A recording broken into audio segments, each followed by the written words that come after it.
You follow thousands of people on your social nets, Twitter, Instagram. What is that? I think just I'm impulsive.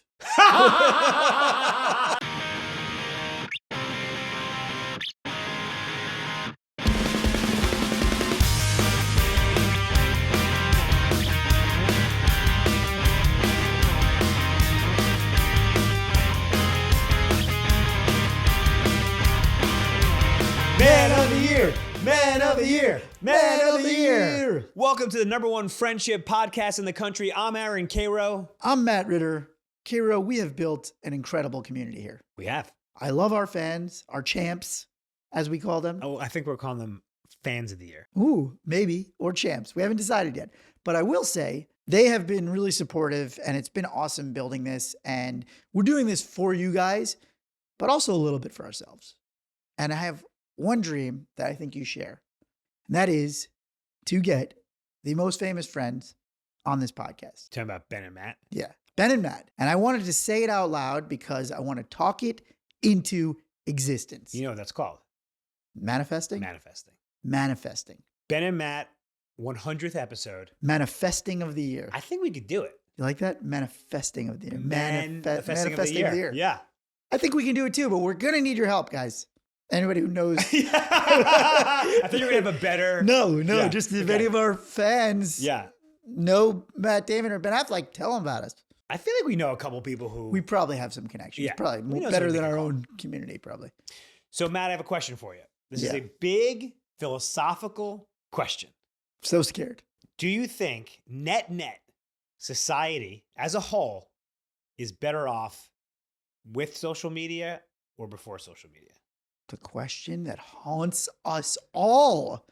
Wow, you came in with a motherload of questions. I thought it was going to be a dumb question for some reason. It's a really smart one. I mean, what a backhanded compliment. What a backhanded Well, because you came in, I thought it was going to be like a jokey one. Oh, I got it. You know, you set it up like classic when you said you gave up drinking and then you were like tequila. Right. I thought you were pulling the wait for it, and I was like, oh shit, this is a really tough one. Whew. Give me a minute to process it. But do you have like the pros and cons laid out, and then I can kind of weigh in? Well, the pros would be greater connection. Yeah. Now, the viability of that connection is up for debate. But I mean, having access to anybody, the entire world. Oh, by the way, can I just ask, are we just through our prism of friendship? Is that what we're really asking about? This is society as a whole. Yeah. Okay. You know, being able to connect with people you would never meet. I oftentimes when I'm scrolling through TikTok and I'm like, wow, this is like a lifestyle, a point of view, something I would never know that people do X. Mm-hmm. The amount of information we have is generally information is good. Mm-hmm. More information, the better. The cons would be now we're like stuck on our phones. We're not meeting face to face. And obviously we just feel horrible about ourselves. Right. We feel terrible. It's making driving down. The depression and suicide rates sky high. Look, I do think, let's just go back to the pros. I think all advances in technology, like generally are good when you have access to more information and the like, channels of thought, cultural diffusion, all those things connect. And when the world becomes more connected, we all benefit. Like look at poverty rates decline 90%. Well, that's correlation, not causation. No, I'm saying I think it's caused by interconnectedness. All the advances, I think, partly are technology, but then also connectedness of that technology. It's like we all learn from each other, and this cross-pollination of ideas, it's like exponential, right? So now we've reached, that's why you see technology advancing at such a geometric rate now.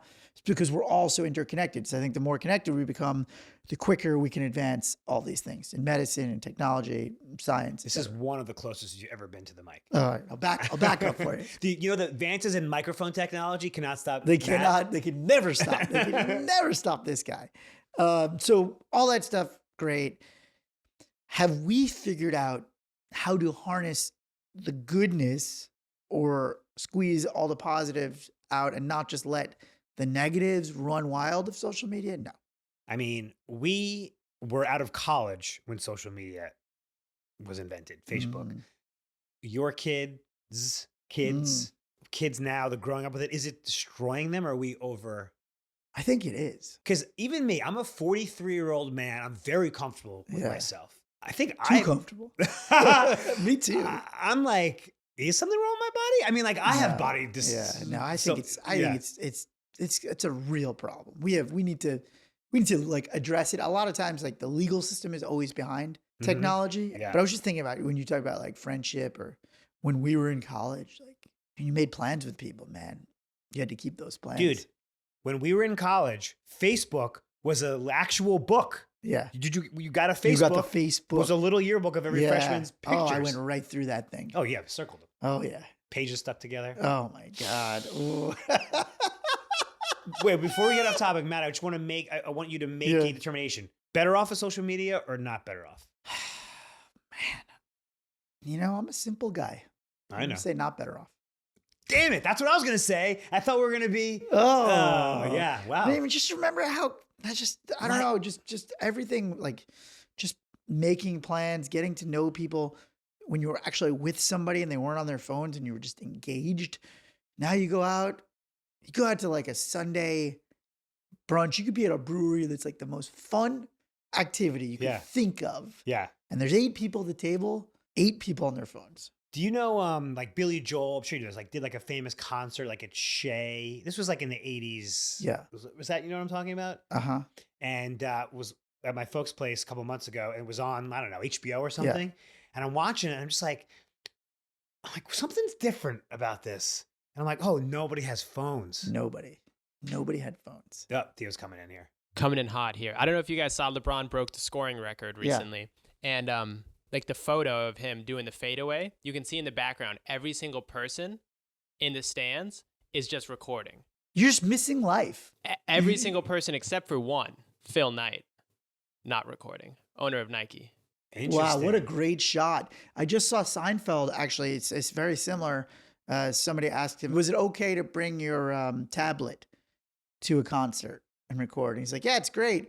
Then you have 2 bad experiences. Who said that? Seinfeld.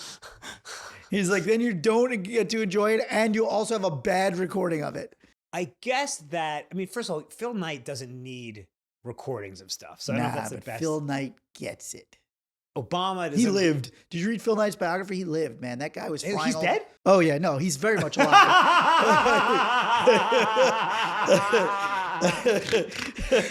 No, Phil Knight's very much alive. I mean, he lived. I'm saying he's still living. But sorry, Phil, we're not kicking any dirt on you. He's very much alive. I just meant I read his biography, and the guy lived. He took chances. He traveled the world. I mean, he was dead broke traveling the world, and just trying to make something happen. You know, he wasn't on his phone. But you know what? And we'll bring this back to friendship a little bit. I have a little bit of a devil's advocate to this. I have some pictures on my phone of friends, of events that I cherish, that gives me so much joy. I don't even remember the actual moment. Yeah. Not because I was taking a picture, because it was 10 years ago. I'm not saying social media has no benefit. Right. You said net.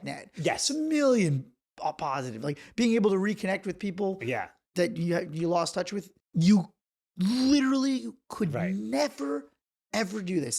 Like imagine 20 years ago, or like our parents' generation, like if they didn't get the information of somebody they studied abroad with. Yeah. That was it. That was it. They just tell their kids like, oh yeah, I met this guy named Ivan when I was in Russia, and like, that's it. We fell in love. Yeah. You know? The kid's like, is that why I don't look like daddy? Never talk to him again. So let's bring it to friendship, social media. Yeah. Has it been a net positive for friendship? I mean, it's definitely helped on the positive side reconnect with a lot of people. Yeah. Like that's definitely, I think it's so much easier to kind of keep tabs lightly on a lot more people that you would have not been able to. It would have been like either too much of an effort or too much of an imposition.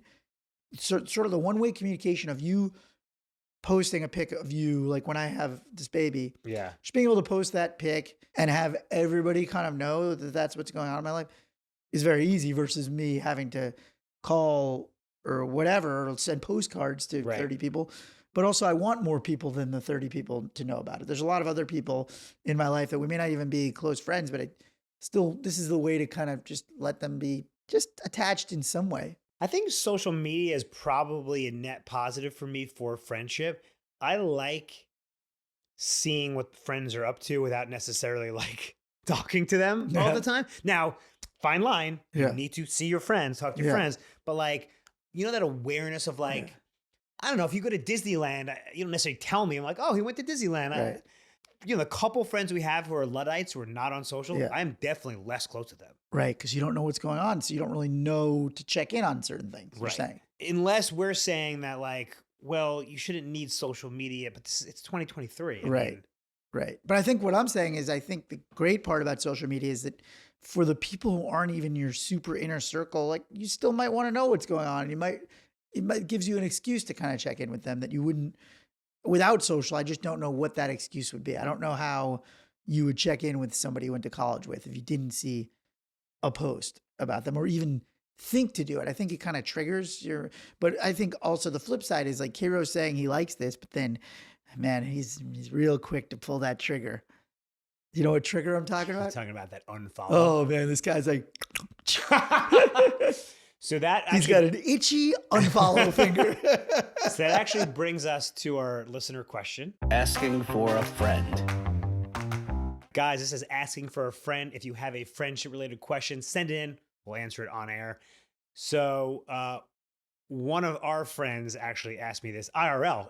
Ironically, this was an IRL question for social media, and it was very much what you just asked, which is she was saying that she's got a friend who posts a lot, over excessive posting.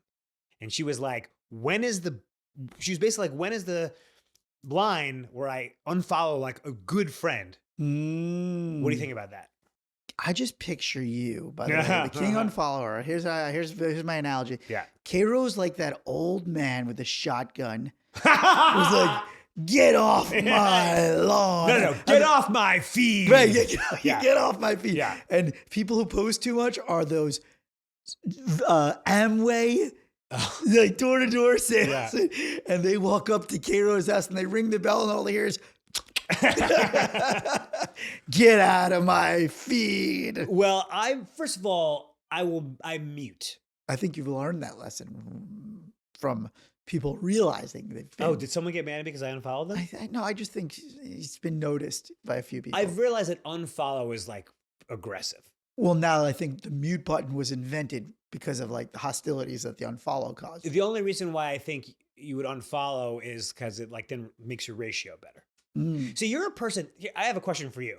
Asking for a friend to you. To me. You follow thousands of people on your social nets, Twitter, Instagram. What is that? I think just I'm impulsive. It's not what I thought you were going to say. You are a fucking... Impulsive. Yeah, that is your number one. That's your toxic trait. Impulsive. Yeah. But I mean, is it, it's like sometimes somebody says something that I like, and then I'm just like, oh, they must be somebody I really need to know what's going on. And then like quickly realize that's totally not true. But how do you even physically use social media? Like so this is typical Karo craziness. Yeah. I look at everybody's, I scroll till I hit you've already seen this before. Oh, I'm barely scrolling other people's stuff. I'm too in my own shit. Yeah. So you're not even really seeing what other people are up to. Nah. I'm not that busy looking at other people. But when you see nonsense in your feed, you just go, you keep it. You keep them in. Yeah, I keep them in because I'm like, we're creators. I'm less I'm not really following. You're following me. That's how I see it. We're creators. Yeah. We're creators. We're Never been more creators. Gen Z. You're very Gen Z right now. Yeah, I'm a content creator. No, so the question is, when do you unfollow or how do you unfollow? When do you unfollow? When do you mute? How much is too much? Yeah.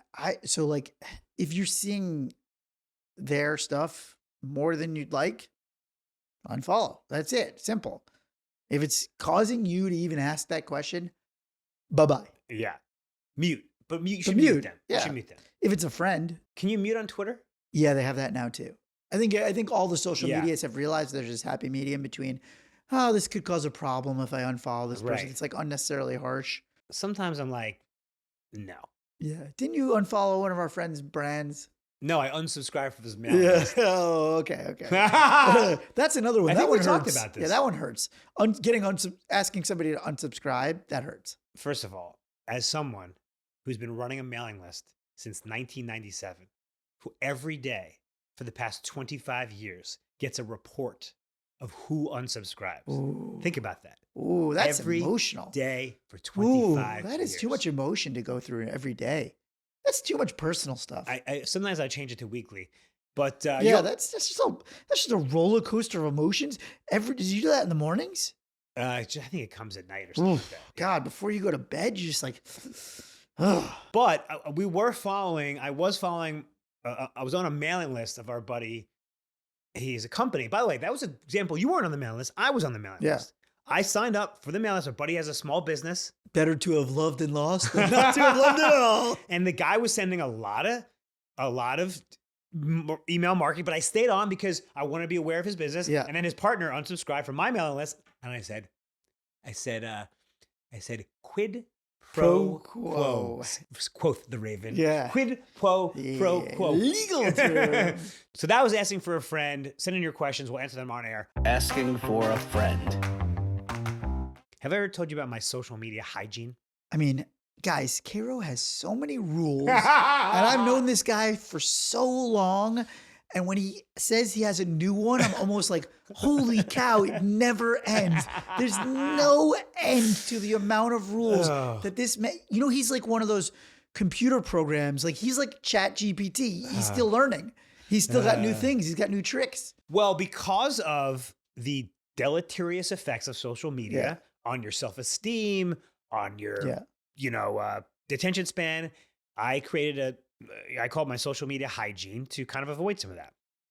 It's mostly for Instagram because that's my favorite social network. Okay. Instagram, I think, is the best. You're more of a Twitter. No, I like Instagram a lot too. Oh yeah. You're doing daily Instagram stories, which he loathes. Scroll. He skips. Right. He skips. Sometimes I'll deign to give him a heart. Sometimes I'm like, I don't want to encourage him. Yeah.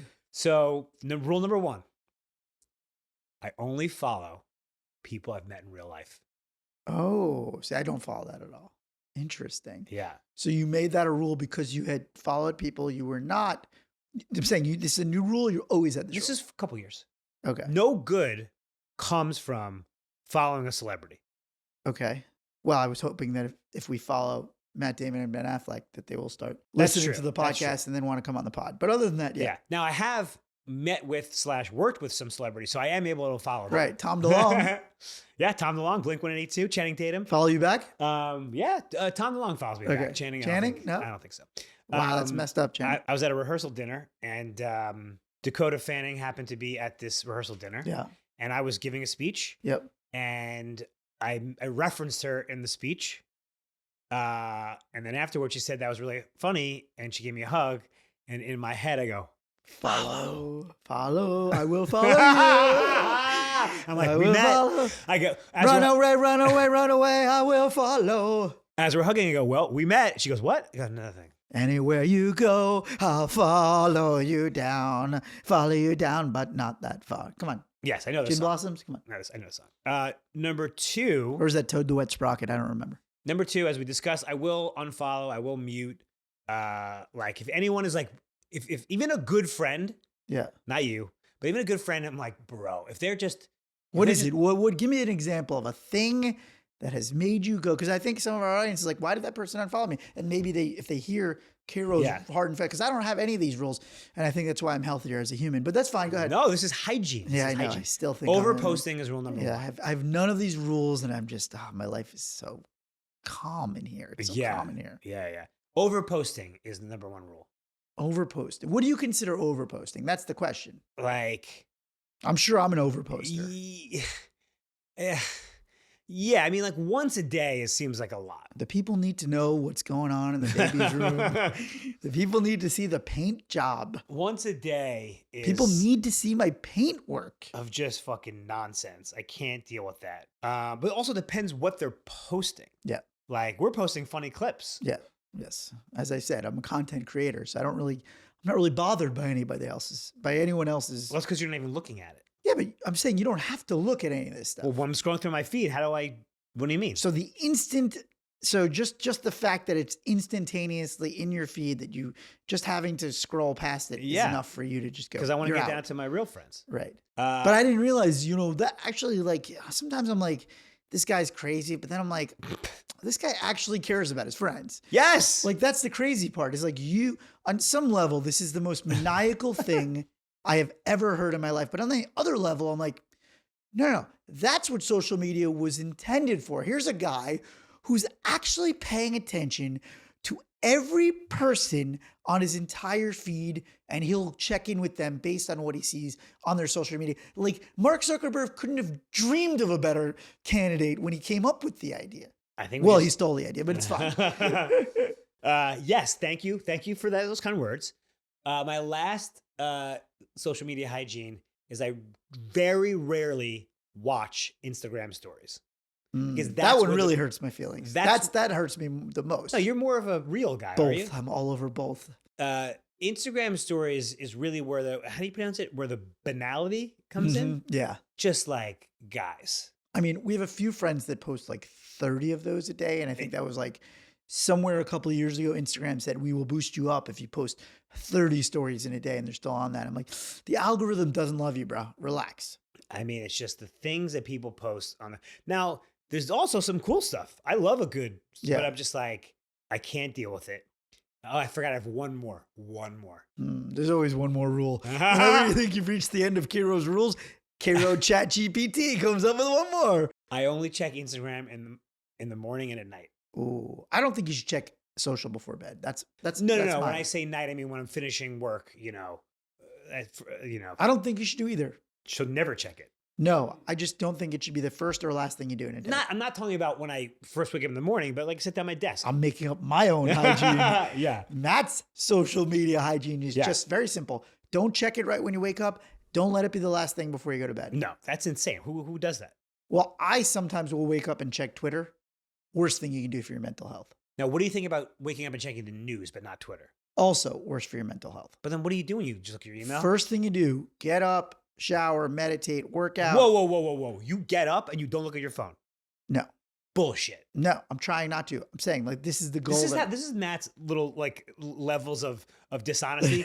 No, this is what I do. Well, I'm trying to do this. Well, I'm starting doing this. I did it once. I know. I'm saying I go through cycles. Like sometimes I do it and I find myself it's unhealthy. I think it's much better when I get up, go shower or go work out or go meditate and get on my walk. Listen to a podcast that is unrelated, sports, something very mindless before I get locked into what's going on. You don't look at your notifications, your texts, or your emails. It's very hard not to. That's not my question. I know. I just made up these rules just now. I'm making it up for future Matt. Because you got to. No. This isn't Matt currently. This is future Matt. I'm making up Matt GPT. You got it. This is Matt GPT.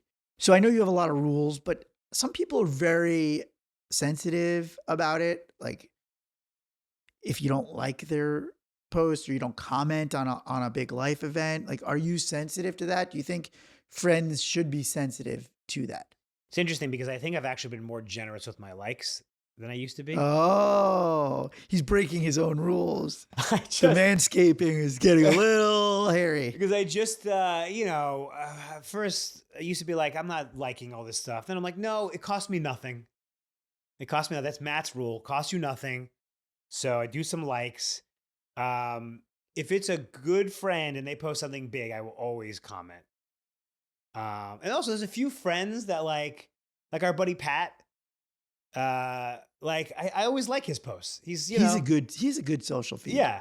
And he responds. I will almost say he responds to every one of my IG stories with a flame. Yeah, every one. I'm like, Pat, I love you. He's very good at social. Yeah, he's very good. But he works in that realm, publicity. So he happens to be very good at it. I don't think I've ever got anybody really mad. Maybe an ex-girlfriend or something that I didn't like or whatever. But if you, producer Theo, you have to like every one of your girlfriend's posts. Yes, I will hear about it if I do not. But I mean, that costs you nothing. You should just do it. Yeah, I should. But sometimes, you don't think about it. You scroll past it, whatever. But it's just easier to hit the like button, avoid the conflict sometimes. Yeah. I mean, Jess doesn't post that much. I doubt she's liking all of my. It's too many. No, there's no way. Nobody's liked all my posts. There's definitely not one person in my feed that can keep up. No, it's impossible. I think it cuts you off after a while. Yeah. Now, do you remember in MySpace when you had a top 8? Oh yeah. Were you big on MySpace? Do you remember what your likes were? No, I don't remember. I don't I'm kind of blacking You'll this remember out. if I tell you your MySpace bio said likes What did I like? Skullduggery and snuff porn. That's 27-year-old Matt right there. Yeah. In a nutshell. Oh my God. Still skullduggery and snuff porn. That was what I actually had in the bio. I'm sure we could go to the as a lawyer. Yeah. As a Kirkland and Ellis lawyer. Oh God. I'm sure we could go on the Wayback Machine. And oh God. What was yours? It was like, comedian love and peace for everybody. Skullduggery and snuff porn. Wow. That's the title of the episode. Now, did you guys have a top friends list on there, and how curated was it? How conscious were you of who's on this top? And then do you think that's healthy, or Yeah, Instagram even tried to do that, like inner circle friends thing. I don't think. Oh, you have it? You use it? No, I don't use it. But if you see a green circle, that means you're in their inner circle. Oh. You don't see a lot of green circles? I don't know. I have to go look and feel bad about myself. I wish I didn't know that. Yeah. Well, you don't know who's using it, so. Yeah. But I feel like that was bigger like a decade ago. They were like, we're going to make you have these little squabbles. Yeah. We're going to cause these little friendship squabbles. Right. Yeah. MySpace top 8, not healthy. Not healthy. Where do you think Tom is now? Tom, dude, he did it right, dude. He just fucking retired. We should get Tom on the podcast. Oh, I think he lives in LA. Wow. He probably lives in Malibu, right? He's just like surfing. They're like, hey, what are you? He's like, I'm Tom. Tom, if you're listening, we want you on the pod. We're getting him on the pod. We're getting you on the pod. And we're also getting Ben Matt Affleck Damon. and Ben. We're also getting Matt Damon, Ben Affleck for our 100th episode. Matt and Ben, if you're out there, manifest it.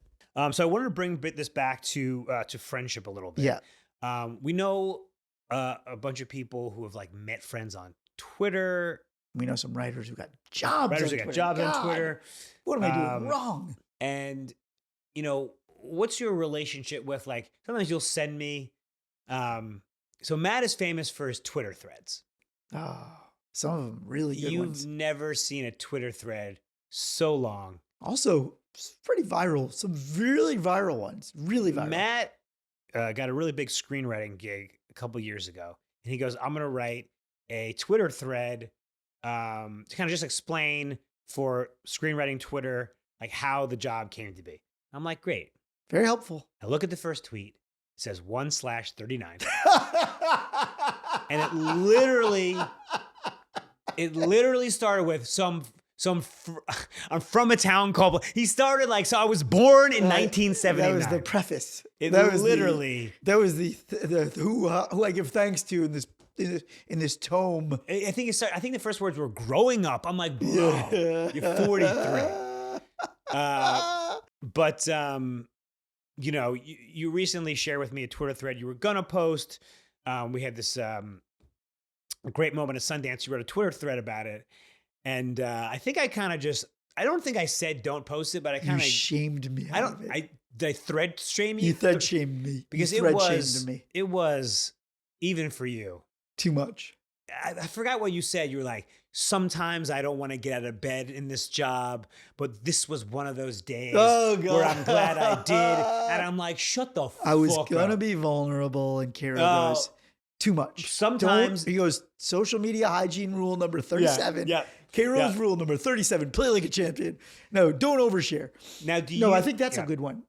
I think I was going to overshare, or whatever you want to call it. I'm not going to call it oversharing. Okay, fine. You're just being a fucking boner. Boner. But the thing is, here's the thing, Matt, and I want to know what you think about this. I find that your social media followers who have not met you fucking love you. Yes. And it sounds like a backhanded compliment coming in like a Scud missile, and it's like a radar lock. Well, Scud missile reference. Goes, people who don't know you really like you. He's like, let me phrase this in a way that won't deeply wound you to your core. He goes, your real friends don't like you, but strangers love you. Continue. Oh my God. Do I have that about right? I just think like sometimes you'll show me a post or you'll post something and I'll be like, what the fuck is this? And sometimes one of our friends will be like, what is this? And then I'll see the response on social. People.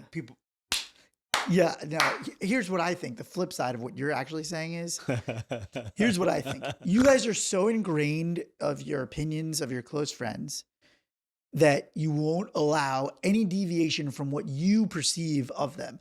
That happens to me a lot. I think you guys have me pegged in a certain way because you have a lifetime of experience with me, and you will not allow for the fact that anybody newer has a different relationship with me.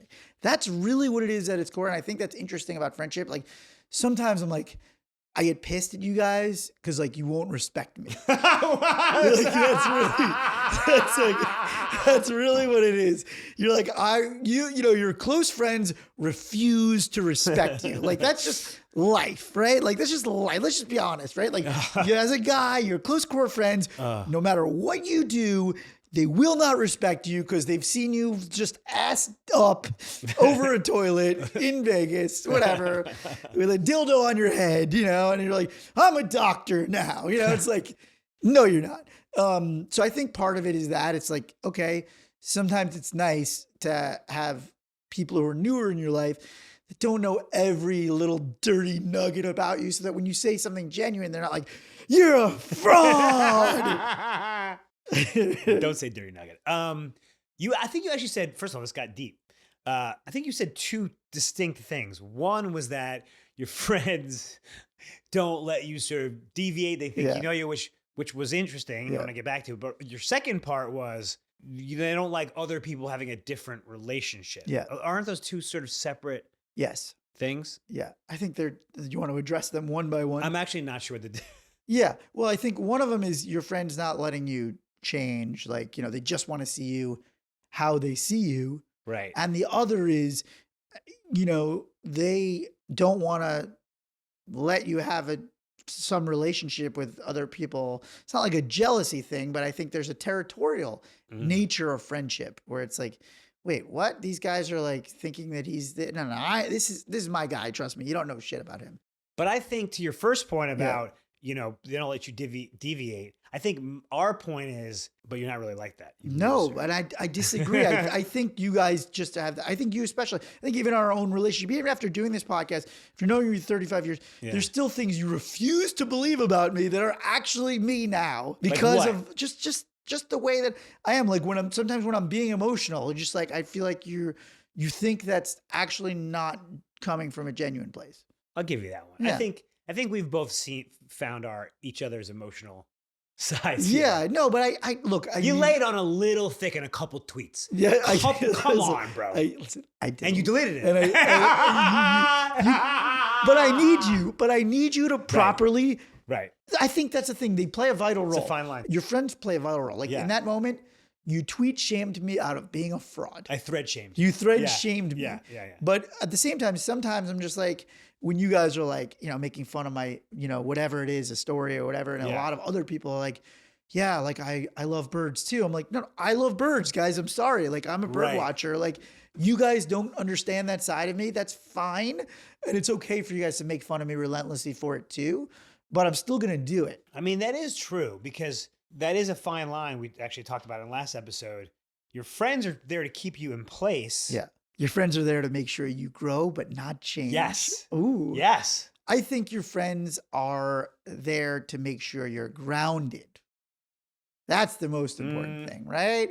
You get a little tweet when those tweets start getting into the clouds. I was gonna say you're the fucking dude from Up. Yeah, not fucking that balloon is carrying me up. Karo's like, don't worry, I've got this little pin. No, listen. I do. Listen, this is what the podcast is all about, right? We're actually like having realizations right now in the moment about like the way we even interact with each other. So I think for all of us out there, right, we're all like, oh, he's such a, sometimes you see your friend do something around other people that, like, he's so full of it. He isn't like that. And it's like, yeah, well, maybe they want to be like that, and maybe that's what you need new friends to be like that. No, no. I'm going to restate my thing. Friends are there to help you grow, not change. I mean, it sounds a little harsher than it is. Yeah. Because you're not going to change who you are, but you are going to grow. Right. I like it. Wow. I feel like we had a huge breakthrough. This felt like therapy. Yeah. I'm gonna try to be more welcoming and open when I see a different side of you that I don't always see. Oh, I love it. You are very multifaceted. Yeah. but my true friends will not allow it. Yeah. I mean, but I know deep, I mean, I know you're a trash man. Right, deep exactly. down. Like I sent you guys that video yesterday, you and Theo, Yeah. of me attempting to drink water with lemon in it. And it was hard. I swear to God, I spilled it out. I took one sip and I spilled it out, and I found just one of those water dispensers with no lemon. Producer had another question. We're talking about Aaron being the documentarian historian of the group. We talked a little bit about being out, taking photos, memorable nights, you have that photo. But we all know those people who take too many photos or try too hard for the photo. So where's the balance there? I have a pet peeve among strangers. When you ask somebody to take a photo of you and your friends, 3 is the right number, not 30. No, I don't mind if they overtake 30 pictures? options. Wow. We had somebody's kid over. Remember when we were all in town? It was like last Passover. Kid literally took 147 photos of. We asked him not to be in the photo because it was the only person at this big pool party. I remember that. I will proactively, people taking a selfie, I will go, hey, do you want me to take that? Because it's a better pick. Yeah, I've met so many people that way. Great icebreaker. Ooh, do you want me to take a pic of you guys? Yeah. And I don't know if you remember at Sunday. They ever just go, no, leave me alone? Sometimes they go, no, we're good, because they want it to be selfie. And I also I fucking frame it. I have them, what's the class? Is it directing them? I art direct a little bit. Like I have them look back. I've taken so many great pictures. Ooh. And they go, thanks so much. But you want to hear one of our buddy Jeff's favorite stories about me? Yes. At Coachella, I would use this as like a way to, I do the reverse to meet girls. I'd be like, hey, could you take a picture of me and my buddies? Great way to just go up to them. And he said that I would be drunk and I would go to a girl 50 yards away, be like, hey, can you take a picture? And she'd go, sure. I'm like, they're over there. Oh, that's hilarious. Yeah. You should do the long walk. Billy, whatever's halftime walk. Completely non-consensual stroll. It was I said, will you please take a picture? But it's a bait and switch. Well, yeah, she goes, sure, where are they? I go, over there. Yeah, they're actually in Cincinnati. You just have to get on a plane with me. But to answer the question, Theo, it's a fine line. You want to get that good picture. I've definitely been like, I really I want to get a good picture of this, but I'm like, now I'm not enjoying myself anymore.